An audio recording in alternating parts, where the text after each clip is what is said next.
El gobierno de Perú extendió por 30 días más el estado de emergencia en la capital de Lima y otras ciudades del país, esto para frenar las violentas protestas en contra del gobierno. Esto se debe a que los seguidores del expresidente Pedro Castillo continúan en las calles desde su destitución, usted se acuerda, en diciembre pasado, y exigen la renuncia de la actual presidenta Dina Boluarte. Aquí los detalles.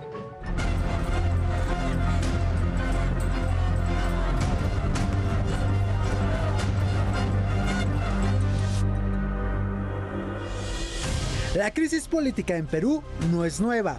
Llevan 6 presidentes en 6 años. Los escándalos de corrupción han salpicado a la clase política peruana y eso ha llevado al descontento de la población. La situación empeoró con el último presidente, Pedro Castillo. Esta vez un gobierno del pueblo ha llegado para gobernar con el pueblo y para el pueblo. Castillo venía de la clase baja, era maestro en zonas rurales y prometía combatir la corrupción, pero terminó igual que sus antecesores. Fue objeto de investigaciones judiciales y la Fiscalía de Perú lo acusó de enriquecerse con contratos del Estado y obstruir las investigaciones. Su mandato acabó abruptamente el 7 de diciembre de 2022, cuando intentó disolver el Congreso y terminó detenido. La justicia de Perú lo acusó de rebelión por intentar un golpe de Estado fallido. El poder quedó en manos de la vicepresidenta Dina Boluarte, lo que desató un nuevo conflicto y agudizó la situación en el país. Miles de simpatizantes de Pedro Castillo salieron a las calles para exigir que se respete su voto. Son grupos de sindicatos, asociaciones indígenas de la Amazonia peruana y grupos de agricultores de zonas marginadas. Piden la renuncia de Dina Boluarte y exigen que Pedro Castillo siga siendo el presidente. La ola de protestas violentas han dejado medio centenar de muertos, mientras que la presidenta se resiste a renunciar. Algunas voces que salen de los violentistas y radicales piden mi renuncia, asusando a la población al caos, el desorden y los destrozos. A ellos les digo, de manera responsable, no voy a renunciar. Mi compromiso es con el Perú y no con ese grupo minúsculo que está haciendo sangrar a la patria. Eric Alcántara, Heraldo Televisión.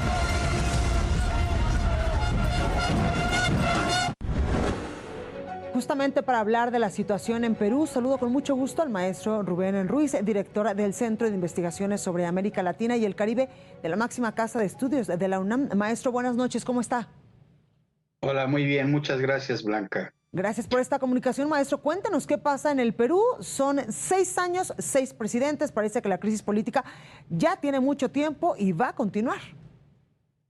Sí, es cierto lo que estás diciendo, una crisis política muy fuerte y paradójicamente en un país que a lo largo del siglo XXI ha sido impresionantemente exitoso en términos económicos, cuando menos cuando se ven desde una perspectiva macroeconómica. Grandes ingresos, crecimiento de particularmente la capital Lima, en fin. Pareciera ser que tienen todo para poder tener una cierta estabilidad.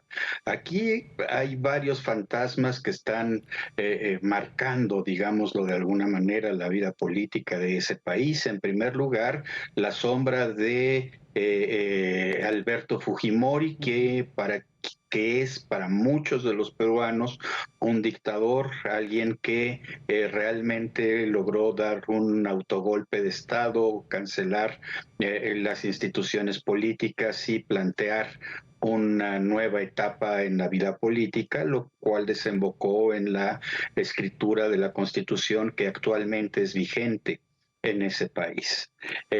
Paradójicamente, después de que fue defenestrado Alberto Fujimori y ahora está purgando una condena en Barbadillo, en la prisión que tiene ahí, en donde está también Pedro Castillo actualmente. Prácticamente todos los presidentes han vivido una enorme inestabilidad. ¿Qué es lo que ha marcado esa inestabilidad? Unas pugnas muy fuertes entre el Congreso y el titular del Ejecutivo. Todos los titulares del Ejecutivo, después de Alberto Fujimori, con excepción de Paniagua, que fue el presidente de transición, y posteriormente de Francisco Sagasti, después de que cayó el presidente Martín Vizcarra, que duró muy poco tiempo, unos cuantos meses en el poder. Todos los demás han sido acosados por el Congreso. Esto ha marcado la vida política del país. Ha tenido que haber una enorme cantidad de concesiones y una estructura judicial complicada, vamos a decirlo fácilmente, que ha descansado particularmente en las denuncias de delincuentes confesos que se convierten en colaboradores eficaces, es el nombre que le da la estructura judicial en el Perú. Y esto ha permitido, ha abierto la posibilidad de abrir juicios contra, insisto, casi todos los presidentes del siglo XXI en ese país. Tenemos que decir que hasta la fecha a ninguno de ellos, que no, probablemente a PPK en el 2016-17, pero a ninguno de los otros se les han demostrado los delitos que se les achacan. Maestro, con base en esto que nos está usted comentando respecto a lo que está pasando en Perú desde hace ya algunos años, podemos afirmar que el Congreso en Perú es más poderoso que el propio presidente. No lo era, había realmente un cierto equilibrio de las fuerzas. Ha sido el Congreso actual este que una parte importante de los peruanos rechaza. En este momento tiene, según un estudio del Instituto de Estudios Peruanos, el 9% de aprobación en la población. Es el Congreso actual el que sí ha tomado una serie de medidas que lo han fortalecido y que lo han hecho prácticamente invulnerable frente a los intentos de el titular del Ejecutivo. Fue justamente eso lo que orilló en buena medida a Pedro Castillo a dar que en algún otro espacio he denominado salto al abismo. Realmente fue un intento de hacer una medida como la que hizo Fujimori allá hace ya muchos años, pero pues a él no le salió, a Castillo no le salió, no lo apoyó nadie, ni su estructura, ni la estructura que le llevó al poder, ni su vicepresidenta, ni el ejército, ni la Policía Nacional, mucho menos el Congreso y el sistema judicial. Claro. Maestro, 30 días de emergencia nacional allá en Perú. ¿Usted cómo ve esta determinación de los poderes allá en el Perú? ¿Es una medida acertada? ¿Es excesiva para tratar de apagar un poquito las protestas?